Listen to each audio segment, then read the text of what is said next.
Hi, welcome back to Indie Learning Music Tutor. I'm your tutor, Harry. Ta-da!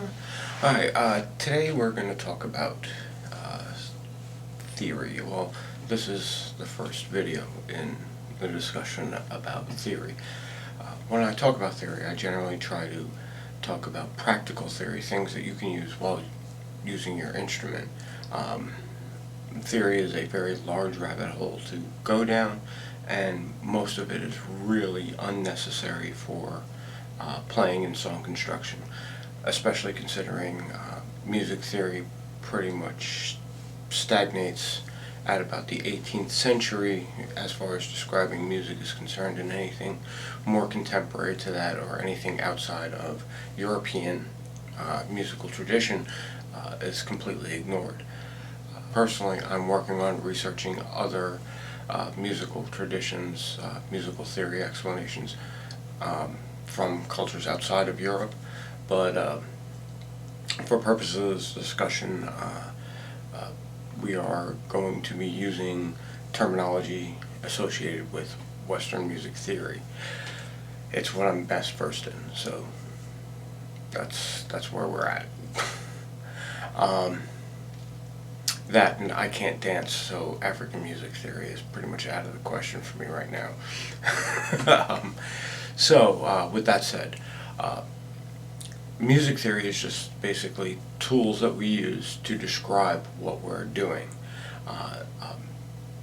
It explains certain things such as cadence, the distance between notes, and other such subjects.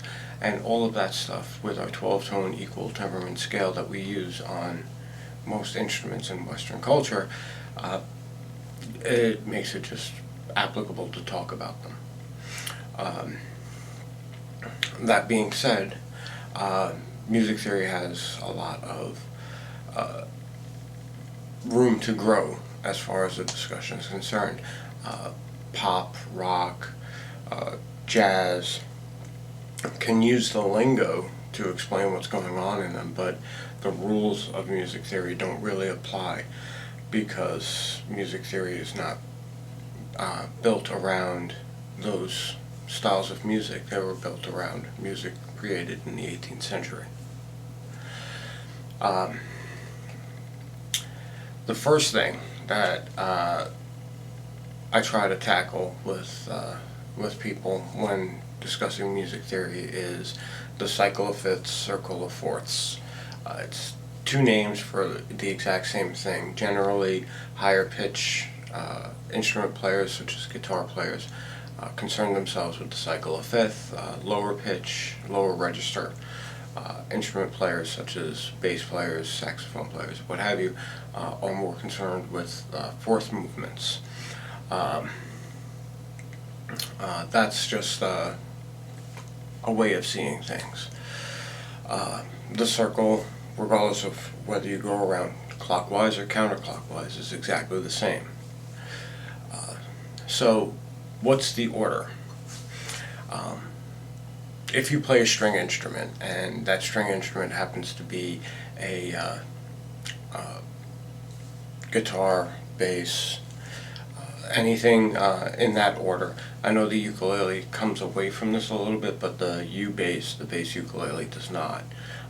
Your strings are your top four, unless you're down tuning, is E, A, D, and G.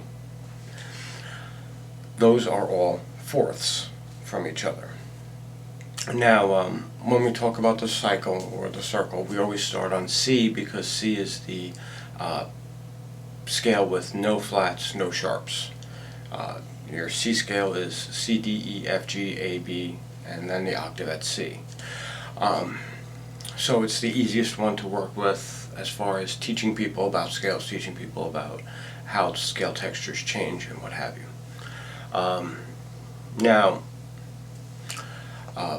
how this relates to the circle of fifths is, well, or the cycle of fifths, circle of fourths, is that your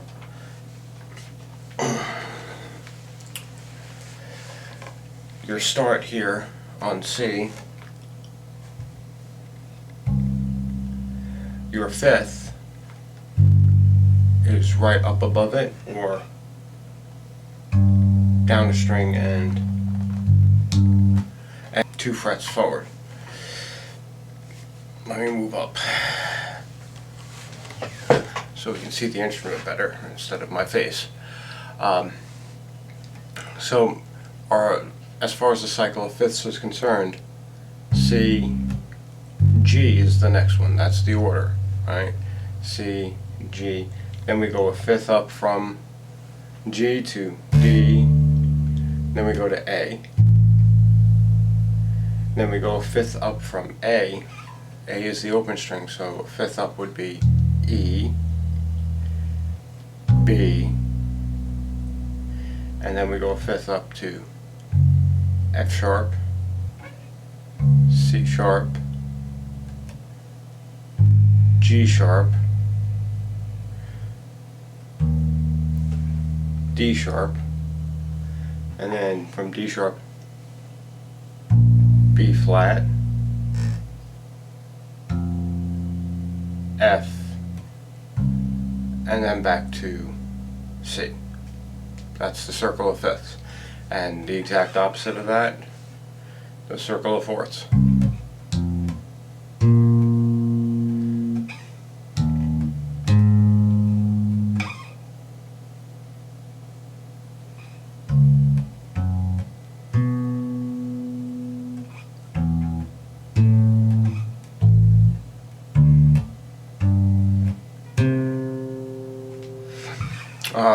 It's 12 notes. It's 12 notes, so generally when I'm playing the cycle, I go up over here to the 8th fret, because then you get 1, 2, 3, 4, and then you're at E flat, right? Then the next one from E flat is A flat, so, and then you're here at B. The next one from B is E. After B it's E, A, D, G, and then you're back to C. So what does it mean? Well, the cycle, what it means is it determines our sharps and flats, the amount of sharps and flats that we have in our scales, our basic major scales, which is what music theory really is based around. If you once you're familiar with the cycle and where it is and how you find it, you can determine which notes are sharp and flat and which and how many of them there are just by looking at the key.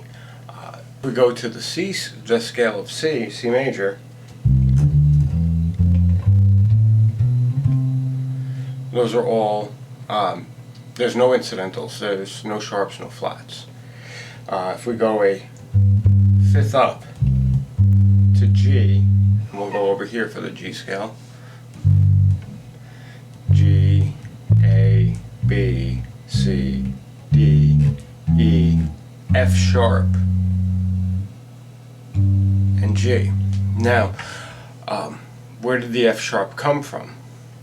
Well, if you remember the cycle, you know that the last note in the cycle, the one before the C, is an F. The first note in the cycle of fifths has an F sharp.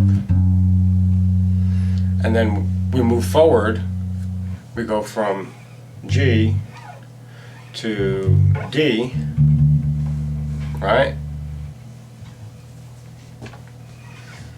To D, and we have D, E, F sharp carried over from the G, G, A, B, C sharp, D. So we went from below the C, from the F to the C, and added our second sharp. And the same thing goes for the next one. After D is A,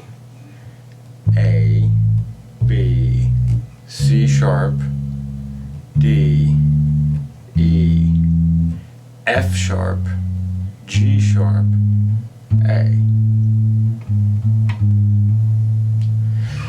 So when you learn your cycle, and you learn it forwards and backwards, you're learning everything that you need to know for how to identify which sharps, which flats are in there just by knowing what the cycle is. This works in the opposite direction as well. Our C has no sharps, no flats, right? So then we go to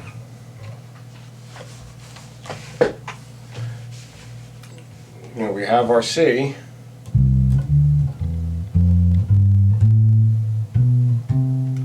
and then we go to F, the fourth up, which is the next note in the circle of fourths. We have F, G, A, B flat, C, D, E, F, right? So the next flat, the next fourth is the flat is the next fourth up. And then when we go to the next fourth up from F, the B flat, 6th fret, top string. B flat, C, D, E flat. Do you see what's going on there? F, G, A, B flat. When we go backwards through the cycle, the first note we start with is our initial flat, and then every flat added after that is from the note, the next fourth. So like when we go to E flat, F, G, A flat, B flat. So you're keeping every previous one and you're just adding your fourth, which is the next flat. C, D, E flat. So in this one you have E flat, B flat, E flat, A flat, and B flat. And then when we move to A flat here, fourth string, top string, fourth fret. When we look at A flat, on the fourth fret of the top string there, we have A flat, B flat. So there's our first flat. C, D flat, that's a new one. E flat, that was the prior one. F, G, A flat. And then we go to the next one, which is the D flat, obviously.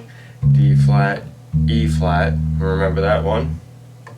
F, G flat, A flat, the last one.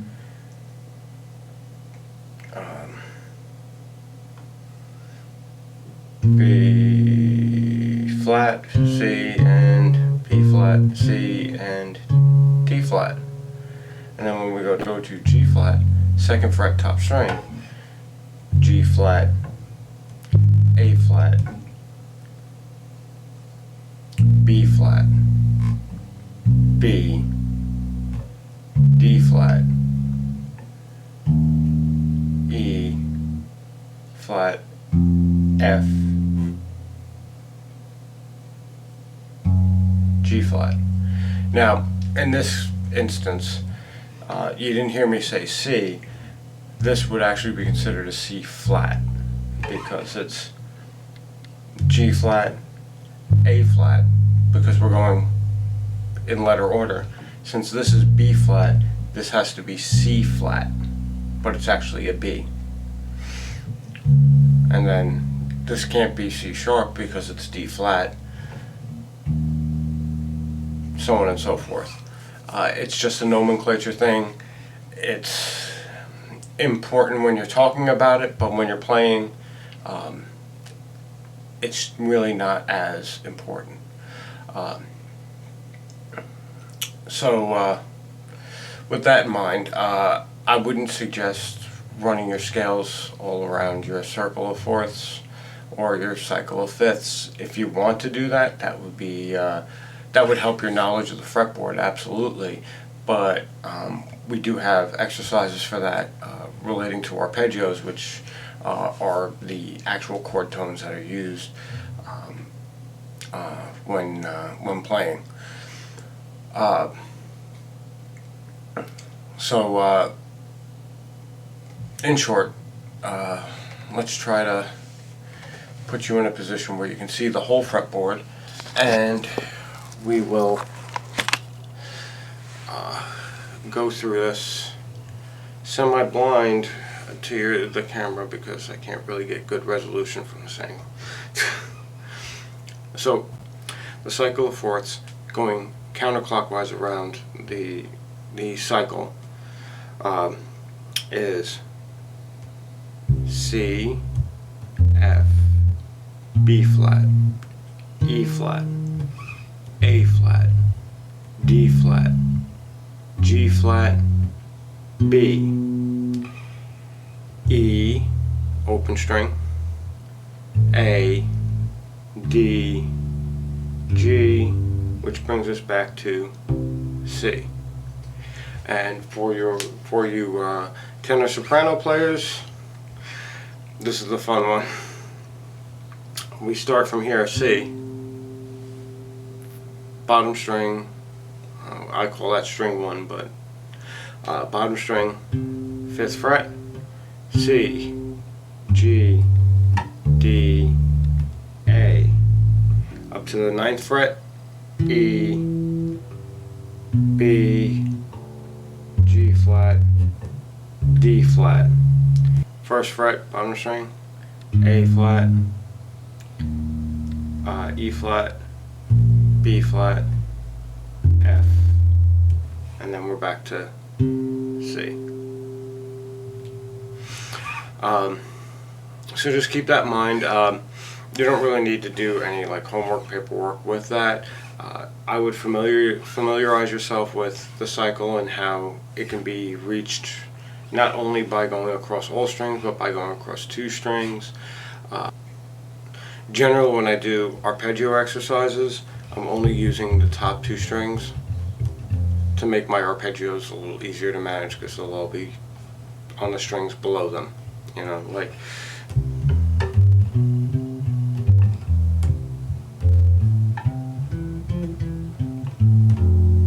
but I can't do that.